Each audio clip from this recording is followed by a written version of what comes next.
que está sendo feito entre as concessionárias e o próprio DENIT. Então, quer dizer, existe uma preocupação. Inclusive, eu diria que as concessionárias têm um programa, por essa questão aí de passageiros atravessarem a via, um programa de pare, olhe, escute, inserções na mídia especializada, tudo mais. Então, realmente, essa parte de segurança, nós temos poucos acidentes. Vamos bater aqui para isolar. Poucos acidentes, relativamente. A gente tem tido alguns com a questão de vagão-tanque, já há muito tempo não acontece, mas quando acontece, ela pode ter um vazamento de um combustível ou algum material tóxico que pode pegar os rios, tudo mais, mas a gente tem tido precauções. Os vagões-tanques, existe um processo para que você evite o descarrilamento e até que o próprio vagão um entre no outro e acabe rompendo. Então, quer dizer, existe um projeto que você evita que o vagão, primeiro, descarrile. Segundo, as válvulas são feitas de forma que não destravem num acidente. Quer dizer, só se for de imensas proporções é que vai haver algum vazamento. Então, os projetos são feitos pela própria indústria de forma a precaver-se. E as ferrovias concessionárias também têm os seus processos junto com o DENIT e elas próprias também fazendo a prevenção de acidentes. Tá? E aqui a gente vê o VLT, né, todo que a gente o ambiente de o VLT está trafegando junto com a população, né, na rua, e é uma questão de aculturamento, né, de que a gente vai conseguir superar também essa questão de que o povo vai estar andando pacificamente com o VLT, né, como é em todos os lugares do mundo. Não sei se eu respondi sua pergunta. Então, Célia Dalmas.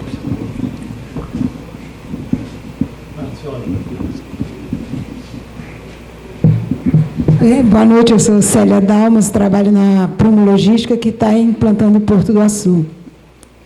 Sem dúvida, para nós, a 118 é a ferrovia que a gente trabalha para acontecer, porque é uma ferrovia menor e com custo mais baixo, e a gente trabalha e torce para que na renovação das concessões, que seja parte do dinheiro das renovações, vá para a melhoria das vias existentes, mas que uma outra parte delas seja investida em malha nova, porque a gente sabe que viabilizar uma ferrovia é complicado. Então, a gente, como o Vicente Abate falou, a gente está nessa fase de modelo de negócios, mas a quantidade de carga necessária para viabilizar um investimento entre 5 e 7 bilhões de reais é muita. Então, a gente trabalha para que na renovação da concessão MRS, FCA e Vitória Minas, que parte desse investimento vá para 118.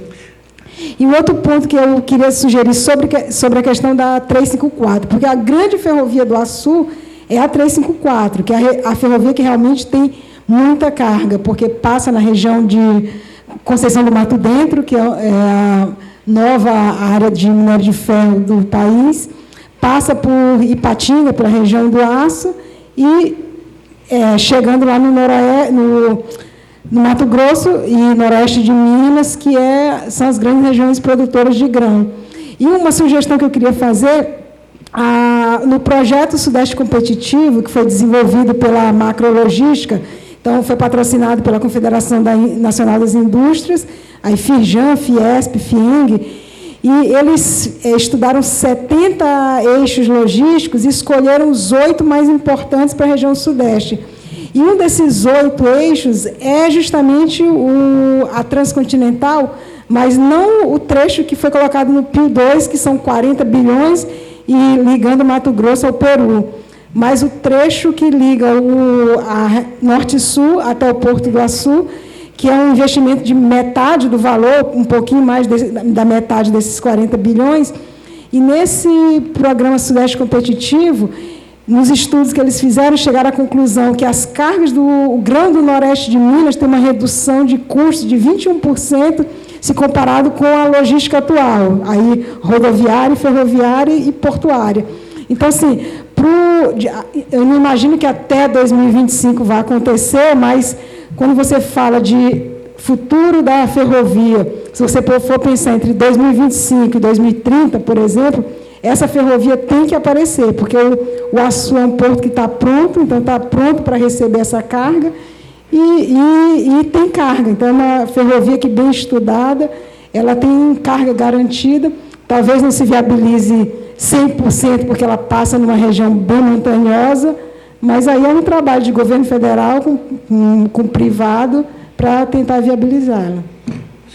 Eu concordo plenamente. Primeiro, na 118, você tem a ação da MRS na parte aqui de Nova Iguaçu até o Porto, né? O do Açu, até um pouco mais para cima, e a ação da VLI e Vitória Minas lá para cima, né? Então, eu acho que pode fazer parte da repactuação. Acho que um alôzinho lá para o Eduardo seria importante para isso, né? E segundo ponto, quando eu falei que não acreditava na bioceânica, desculpe, realmente, desse ponto de Campo Norte para cima, lá para o Acre, para fazer um negócio que vá para a China, quando você pode subir e Canal do Panamá, agora para baixo sim, se você tem essa província mineral e tudo mais, e o Porto do Açu está preparado para isso, de Campo Norte para baixo, que acho que seria nem Campo Norte, acho que tem uma outra cidade lá que de Anápolis, começa em Anápolis e aí você desce passando por Minas e vem de Goiás, Minas e depois Rio de Janeiro, né? Então essa parte sim, eu não sei a quanto corresponde, porque dá 1.000 quilômetros. Dá 1.000 quilômetros, ou menos que isso, porque você está falando 3.500 de Campo Norte para cima, e a Transcontinental tinha 4.400 na origem, então dá menos que 1.000 quilômetros, que é um negócio que é muito mais plausível e que vai viabilizar um porto como é o do Açu. Então, quando eu falo não acredito, eu realmente faltou explicar, não acredito talvez para cima, mas para baixo, com certeza. Tem mais? Aqui primeiro, depois tinha um ali, 3. Boa noite para todos. Antônio Pastore, da Associação Fluminense de Preservação Ferroviária. Parabenizar o Vicente, né, pela palestra. Muito obrigado. E, presidente, se me permite, né, o senhor começou a sua fala, né, com uma provocação, né, que a casa, o Clube de Engenharia, né, é o lugar de se pensar, de se trazer ideias, propostas, coisa e tal. E o Brasil está sentindo falta não só da academia participar mais, mas essas entidades que congregam a experiência do dia a dia, do chão da fábrica, né, como os clubes de engenharia, a sociedade, no sentido de contribuir para o governo. Eu acho o governo muito órfão nos seus projetos, muito mal planejados, muito mal desenhados, falta uma massa crítica, e acho que a gente chegou no momento, com o secretário Moreira Franco e com os novos ministros, está na hora de se repensar esse país, principalmente esse modelo ferroviário. O Vicente falou coisas aí que a gente já defende há muito tempo. Esse modelo do short lines, das ferrovias de carga. Você tem uma ferrovia troncal, faz uma espinha de peixe e alimenta com as pequenas. Isso funciona há muito tempo. A gente já vem falando isso há muito tempo, né? Mas o que está acontecendo, presidente? Por isso que eu acho que o papel do Clube de Engenharia é muito importante como caixa de ressonância, de fazer chegar isso a Brasília, porque isoladamente a minha entidade não consegue, e outras, a ANFE, a Associação dos Engenheiros Ferroviários, a gente não está conseguindo levar a nossa voz, mas se de repente o Clube de Engenharia liderar um movimento nesse sentido, tirando-se uma carta com essas propostas, não só com as nossas ideias, com muitas outras que vão aparecer, ficaria bastante proveitoso, tá? Eu não vou repetir nenhuma dessas ideias que já foi falada aí pelo Vicente. E só para lhe dar uma informação, Vicente, para enriquecer a sua próxima palestra, nós temos aqui no Rio de Janeiro uma pós-graduação em Engenharia Ferroviária, está promovida pelo Estácio, eu sou aluno, eu não sou engenheiro, estou fazendo essa pós-graduação em Engenharia Ferroviária. Eu trabalhei no BNDES durante 25 anos na área de transporte, ajudei o Richard a arrancar lá do BNDES com uma dificuldade tremenda, né, Richard? Foi assim, para convencer o pessoal a apoiar o projeto do Maglev. Mas foi uma dificuldade, por quê? Não existem cabeças pensantes do modelo de transporte diferente do transporte sobre roda. Quando você aparece com alguma coisa ligada à ferrovia, é uma dificuldade tremenda, né? E não é ferrovia, é uma nova tecnologia dele, sensacional, tá? Era isso que eu queria contribuir, tá bom? Muito bem, depois a gente fala. Não, eu prefiro falar assim mesmo. Eu sou professor. Tem que gravar. Tem que gravar, por favor. Porque assim eu vou ficar talvez mais tímido. Mas vamos ver. Bom, eu sou um ET aqui. Eu sou um professor de geografia.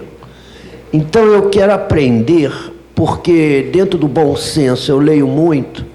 Então eu percebo que nós temos que ter um sistema de transporte nunca, se não é burrice, baseado no rodoviário, né? Então, é o que eu percebo um pouquinho. O senhor é altamente especialista, eu sou um pouquinho, adoro ler. Então, eu percebo isso, que o transporte ferroviário, se jogar um caminhão de 40 toneladas num trem de 100 vagões, a economia, pela revista, poucas revistas mostram isso, mas a Carta Capital fez uma revista inteirinha ligada a portos. E quem chega no porto é o trem, para a gente conversar sobre esse assunto, o trem, além de outros assuntos. Mas isso aí é importante. Então, eu gostaria de saber o seguinte: o que eu estou aqui para aprender? E a verdade, eu acho que a gente pode, eu perguntar e querer saber, né? Porque só tem a Carta Capital, que eu vi, porque uma revista inteira, a Folha de São Paulo, que Globo para mim não existe, ali não informa, eles são baseados na arte, mas não na informação. Então eu estou aqui para aprender muito mais sobre um tema que praticamente não é dado no jornalismo carioca, que é a indústria ferroviária. Por isso que eu estou aqui. Então eu pergunto, se durante até a década de 60, primeiro no tempo, no meu caso, que eu sei, o trem veio de São Paulo porque tinha que trazer o café para o porto, e o porto mais perto era o de Santos e não do Rio, senão o custo ia aumentar e a demora maior para exportar para outros países o café. Então eu percebo isso daí no sentido de que por que até 1960 você disse que eram 100 milhões de toneladas, né? De passageiros, né? Automaticamente a carga também era muito grande. Aí de 60 até agora, durante 40 anos, praticamente governo nenhum, a ditadura que se dizia que ia fazer grandes coisas para o Brasil, não fez o que o bom senso diz, incentivar altamente o transporte ferroviário. Agora, por que exatamente, se nós temos tecnologia, eu aprendi aqui hoje muita coisa, eu não sabia, muito mesmo, vagões, dormentes, essa coisa toda, eu aprendi e dá vontade de ter mais curiosidade de ler sobre isso, entendeu? Então, por que exatamente e qual é o grau de nacionalização? Nós temos indústrias nacionais, genuinamente nacionais, ou é 100% multinacional? E a outra coisa, parece que a ferrovia apareceu depois de 2003. Estava dormindo durante 40 anos e apareceu um pouco. Então, pelo menos despertou. Se estava dormindo, pelo menos acordou. Agora, vamos ver se o processo não acaba. Como você disse, se você acha que pode demorar, por que não começa? E o outro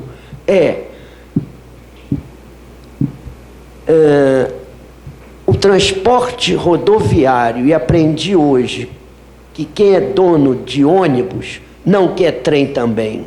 Além da força dos caminhões, Mercedes, Scania, que tem a força de fazer os caminhões e transportar por rodovia, né, faz força para que a indústria, mesmo multinacional, e que momentaneamente é nacional, não progrida. Não progrida.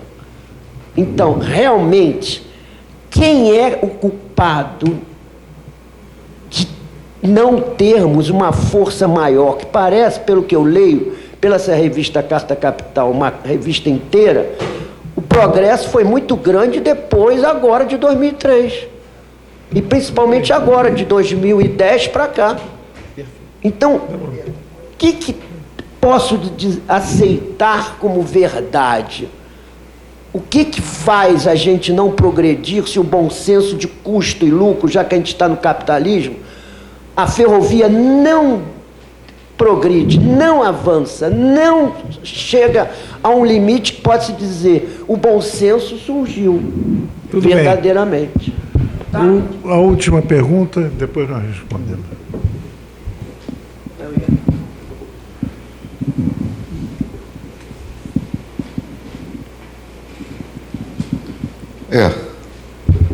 Dá 2 semanas de conversa essa história aqui, eu estou tentando ser seletivo, né? A gente ouviu tanta coisa interessante, mas o aspecto que foi levantado sobre o futuro do transporte, que eu acho que você tem aí um bom diagnóstico, né? Acho que está evidenciado uma fragilidade do modelo e uma vulnerabilidade das opções. Se a gente fosse comparar aqui com o que acontece com a indústria automobilística, né, em que os americanos estão fora do jogo, porque evidentemente perderam capacidade competitiva, né? É assim que o jogo funciona. O jogo do capitalismo envolve essa possibilidade de capturar o mercado do outro. Roubar o mercado do outro é a lógica, e essa racionalidade que o amigo ali está pedindo não existe. Isso é uma fantasia sexual, né? Você pode se masturbar com ela, mas, me desculpem aqui, não dá para aceitar isso como uma referência de realidade. Se a gente quer falar de realidade, vamos ter que trabalhar de uma outra maneira como engenheiros de um concreto, né? E eu acho que o futuro é concreto na medida em que você tem uma visão de futuro como países desenvolvidos fazem. Eu acredito que a questão estratégica de você aproveitar uma COP, né, integração com os meios acadêmicos, é uma ausência muito evidente, né?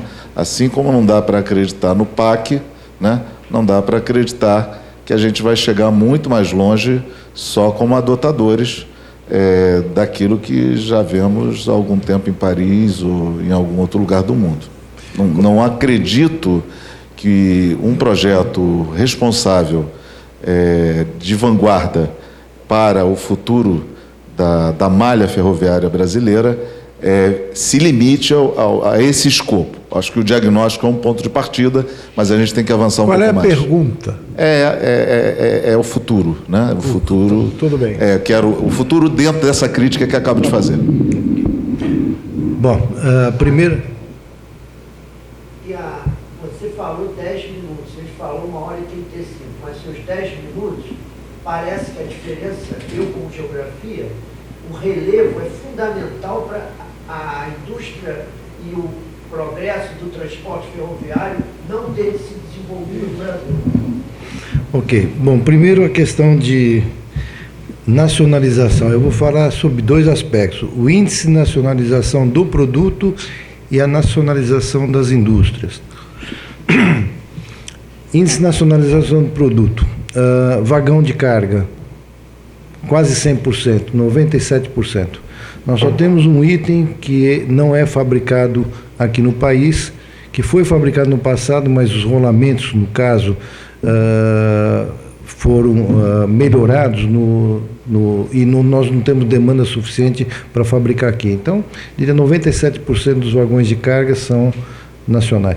O que não implica que a gente não possa comprar componentes que, por algum motivo, fora, eles estejam mais em melhores condições do que aqui. Mas, de qualquer forma, se quiser fazer um vagão aqui, 97% pode ser produzido no Brasil.